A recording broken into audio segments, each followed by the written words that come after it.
പിണറായി വിജയൻ സന്ദീപ് വാര്യരെ പറ്റി പറഞ്ഞിരിക്കുന്നു. സന്ദീപ് വാര്യരെ മഹത്വൽക്കരിക്കണ്ട. ശരിയായ നിരീക്ഷണമാണ്. ശരിയായ നിരീക്ഷണമാണെന്നോ? ശരിയായ നിരീക്ഷണമാണ്. നിങ്ങളിലെ കുറച്ച് മുമ്പ് ഞാൻ പറയട്ടെ, അത് ശരിയായ നിരീക്ഷണമല്ല.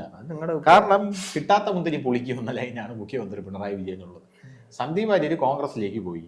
സന്ദീപ് വാര്യർ CPM-ലേക്കും CPI-ലേക്കും വരാനിരുന്നതാണല്ലോ. CPM-ൽ എത്രയോ ആൾക്കാരാണ് സന്ദീപ് വാര്യരെ പുകഴ്ത്തിയത്. AK ബാലേട്ടൻ എന്ന് വിളിച്ചാണ് സന്ദീപ് വാര്യരെ അഭിസംബോധന ചെയ്തത്. AK ബാലൻ സന്ദീപ് വാര്യരെ പുകഴ്ത്തി ഇങ്ങോട്ടേക്ക് അടുപ്പിക്കാനായിട്ട് ശ്രമിച്ചു, നടന്നില്ല. തെരഞ്ഞെടുപ്പിന്റെ കാലത്ത് സന്ദീപ് വാര്യര് CPM-ലോട്ട് വന്നു കഴിഞ്ഞാൽ അത് സന്ദീപ് വാര്യർക്ക് അത് CPM-ന് വലിയ രീതിയിലുള്ള ഒരു അപ്പർ ഹാൻഡ് ആവും എന്നുള്ള കാര്യത്തിൽ യാതൊരുവിധ തർക്കവും ഇവിടെ ആർക്കും വേണ്ട. കാരണം സരിൻ ഇങ്ങോട്ടേക്ക് വന്നപ്പോൾ CPM-ന് കിട്ടിയ ഒരു ഇത് നമുക്കറിയാം. എന്ന് പറഞ്ഞാൽ CPM ആഘോഷിച്ച രീതിയും CPM-ന് കിട്ടിയതും. കാരണം CPM-ന് ചേലക്കാരെ തോൽക്കാതിരിക്കുക എന്നുള്ള ബാധ്യത മാത്രമേ നിലവിൽ ഈ തെരഞ്ഞെടുപ്പിലുള്ളൂ. സരിൻ ഇങ്ങോട്ട് വന്നത് CPM-ന് തോറ്റാലും ജയിച്ചാലും പാലക്കാട് CPM-ന്റെ ലിസ്റ്റിലേ ഇല്ല. ജയിച്ചു കഴിഞ്ഞാൽ ബോണസ്, തോറ്റു കഴിഞ്ഞാൽ അത് സരിന്റെ തലയിൽ ഇരിക്കും എന്നുള്ള നിലയിലാണ് CPM സരിനെ കണക്ക് കൂട്ടുന്നത്. സന്ദീപ് വാര്യർ ഇങ്ങോട്ടേക്ക് വന്നു കഴിഞ്ഞാൽ ഈ CPM 2 കൊല്ലമായിട്ട്, അതായത് 2 ടേമിൽ ഭരണത്തിൽ കയറുമ്പോൾ CPM എപ്പോഴും കോൺഗ്രസിനെ കടന്നാക്രമിക്കുന്ന ഒരു കാര്യം എന്ന് പറഞ്ഞാൽ കോൺഗ്രസ് ഇവിടെ ഭരണത്തിൽ വരാതിരിക്കാനുള്ള കാരണം CPM പറഞ്ഞ് മുസ്ലിങ്ങളെ പേടിപ്പിച്ച് വെച്ചിരിക്കുകയാണ്. ഇവിടെ കോൺഗ്രസ് വന്നു കഴിഞ്ഞാൽ നിങ്ങൾ ഉത്തരേന്ത്യയിലേക്ക് നോക്കൂ, കോൺഗ്രസ്സുകാർ മുഴുവനും അവിടെ BJP ആയി മാറിക്കൊണ്ടിരിക്കുകയാണ്. അപ്പോൾ ഇവിടെ കോൺഗ്രസ് വന്ന് അവരും BJP ആയിട്ട് മാറുമെന്നാണ് പറയുന്നത്. പക്ഷേ കോൺഗ്രസിന്റെ ഇതൊരു സർജിക്കൽ സ്ട്രൈക്ക് ആണെന്ന് ഞാൻ പറയാനുള്ളതിന്റെ പ്രധാനപ്പെട്ട കാരണം എന്ന് പറയുന്നത്, കോൺഗ്രസ് ഇവിടെയുള്ള ജനങ്ങൾക്ക് ഒരു സന്ദേശം കൊടുക്കാനായിട്ട് ശ്രമിച്ചു. അത് കൃത്യമായിട്ട് നടന്നു. കാരണം വെളിയിലുള്ള BJP അല്ല ഇവിടെയുള്ള BJP. ഇവിടെയുള്ള ഒരു പ്രബുദ്ധരാണ് എന്നുള്ള ഒരു മൂടുപടം കോൺഗ്രസിന് ജനങ്ങൾക്കിടെ സൃഷ്ടിക്കാൻ സാധിച്ചു എന്നുള്ള കാര്യത്തിൽ തർക്കമില്ല. സന്ദീപ് വാര്യർ ചാടിയത്, സന്ദീപ് വാര്യർ ഇപ്പൊ പറയുന്നൊക്കെ ഉണ്ടല്ലോ, ഞാൻ സീറ്റ് മോഹിച്ചല്ല ചാടിയത്, അങ്ങനെയാണ് ഇങ്ങനെയാണെന്നൊക്കെ ചാടിയത് എന്നൊക്കെ പറയുന്നുണ്ടെങ്കിലും സന്ദീപ് വാര്യർക്ക് കൃത്യമായിട്ട് അറിയാം ഇനി അടുത്ത ഇലക്ഷനിൽ പിണറായി വിജയൻ വരാനുള്ള സാധ്യത വളരെ കുറവാണ്. തുലവും തുച്ഛം എന്ന് വേണമെങ്കിൽ പറയാം. എങ്കിലും ഒരു 30% ഞാൻ ചാൻസ് തരാം. 70% ചാൻസ് എങ്ങനെ പോയിരുന്നാലും കോൺഗ്രസിന് വരാൻ. ഈ തമ്മിത്തല്ലൊന്നും ഇല്ലെങ്കിൽ 70% അവന്മാർ വരാനുള്ള ചാൻസ് ഉണ്ട്.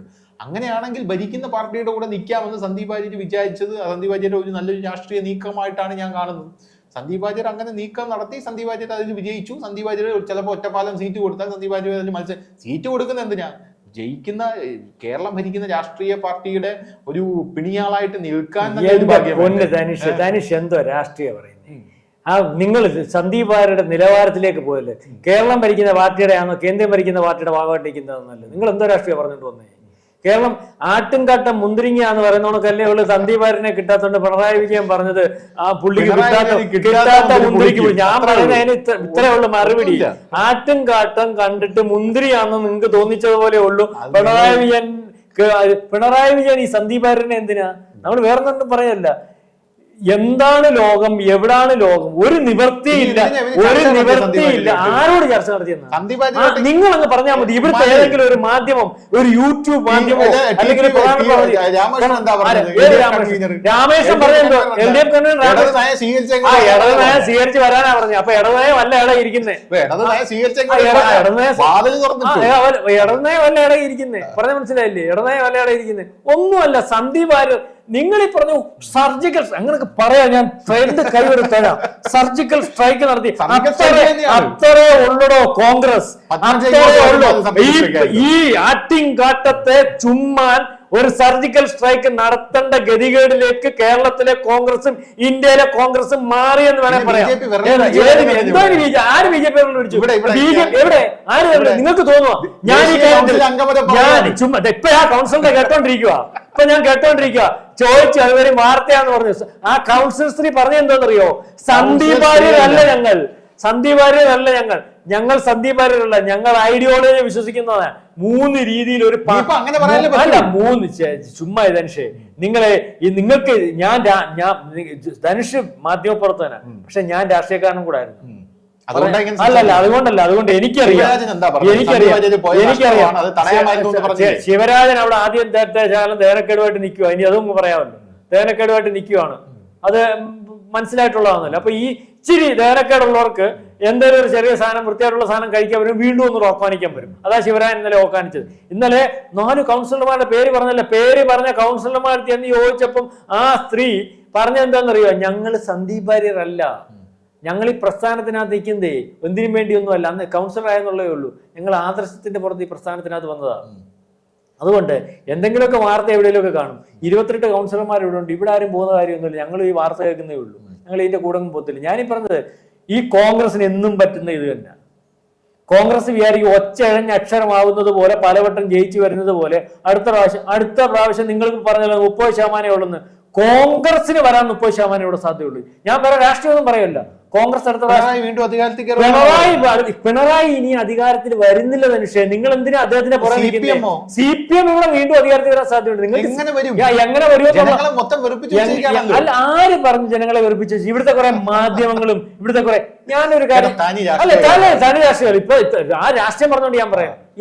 ഇവിടെ ഞാനൊരു കാര്യം ചോദിച്ചോട്ടെ, ഈ ഇപ്പൊ വരാൻ നിൽക്കുന്ന ഒരാളുണ്ടല്ലോ, എല്ലാ പാർട്ടിക്കകത്ത് മുതിർന്ന നേതാക്കന്മാരെ രമേശ് ചെന്നിത്തലയും KC വേണുഗോപാലിനെയും ഒക്കെ മറികടന്ന് ഈ കോൺഗ്രസ് പാർട്ടി ഇപ്പൊ ഞാനാ നയിച്ചുകൊണ്ട് പോകുന്നതെന്ന് പറഞ്ഞ പ്രതിപക്ഷ നേതാവ് ഈ VD സതീശന്റെ തേങ്ങ വെട്ടി കൊണ്ടുവരുമോ? ഇപ്പൊ കയനാവില്ലല്ലോ, ഇപ്പൊ ഇല്ലാത്ത സാധനം VD സതീശൻ തേങ്ങ വെട്ടിയാ വരുമോ? VD സതീശന്റെ വീട്ടിൽ അതിനു വേണ്ടി ആസ്തിയൊക്കെ ഉണ്ടോ? ഇല്ല. അല്ല, നിങ്ങൾ പറയുന്നത് പിണറായി വിജയൻ അങ്ങോട്ട് മാറി നിന്നാൽ, കോൺഗ്രസ് ഇങ്ങോട്ട് വന്നാൽ ഈ സംവിധാനം മൊത്തം മാറുമെന്നാണ്. ഇപ്പൊ ഇരിക്കുന്ന സംവിധാനത്തിനകത്ത് നിന്ന് ഭരിക്കാനല്ലേ വരുന്നവരൊക്കെ. അതിനകത്ത് ഇപ്പൊ ഇരിക്കുന്ന സംവിധാനത്തിനകത്ത് നിന്ന് ഭരിക്കാൻ ഏറ്റവും യോഗ്യം ഈ കോൺഗ്രസിനെക്കാട്ടി നല്ലത് മാർക്സിസ്റ്റ് പാർട്ടി തന്നെ.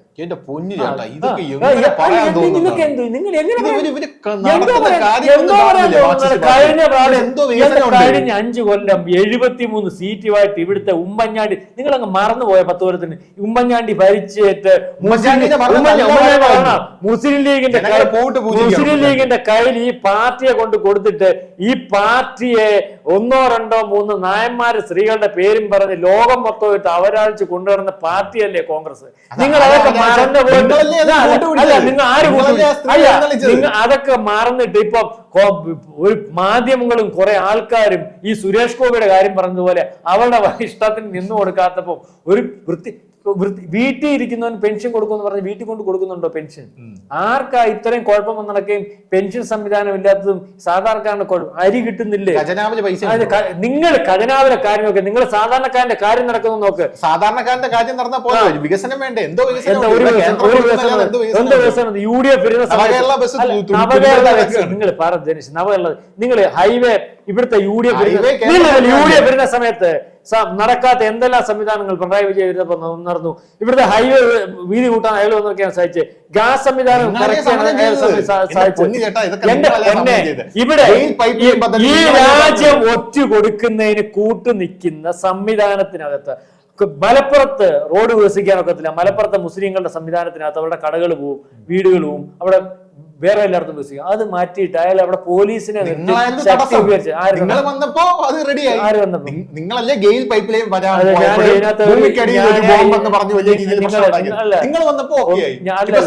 ഉമ്മൻചാണ്ടിയുടെ കാലത്ത് വരാൻ പോയതാ, നിങ്ങൾ വന്നപ്പോ റെഡിയായി. അതെന്തോ അത് മറ്റേ ജനാധിപത്യ വിരുദ്ധ സീപ്ലെയിനും ഇത് മതേതരത്വ സീപ്ലെയിനും. പൊന്നെ ഞാൻ ചോദിച്ചിട്ട് ഇത് കൊണ്ടുവരാനുള്ള കപ്പാസിറ്റി വേണം. നിങ്ങള് കപ്പാസിറ്റി വേണം. ഉമ്മൻചാണ്ടിക്ക് കപ്പാസിറ്റി ഇല്ലെങ്കിൽ ഭരിക്കാൻ പറ്റത്തില്ലെന്നല്ല, ഭരിക്കാൻ പറ്റരുത്.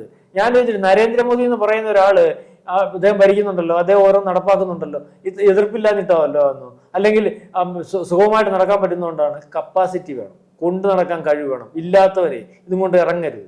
അപ്പം നിങ്ങൾ തടസ്സം നിന്നോട് തടസ്സത്തെ മറികടക്കാൻ വേണ്ടിയുള്ള സംവിധാനങ്ങളും അല്ലെങ്കിൽ മുഖ്യമന്ത്രിയും പോലീസും അതിന് എല്ലാം കൊടുത്തിട്ടുണ്ട്. അത് മറികടത്ത് മുന്നോട്ട് പോകാൻ പറ്റത്തില്ലെങ്കിൽ ഈ പണിക്ക് ഇറങ്ങരുത്, ഇപ്പൊ ഈ പണിക്ക് നിൽക്കരുത്.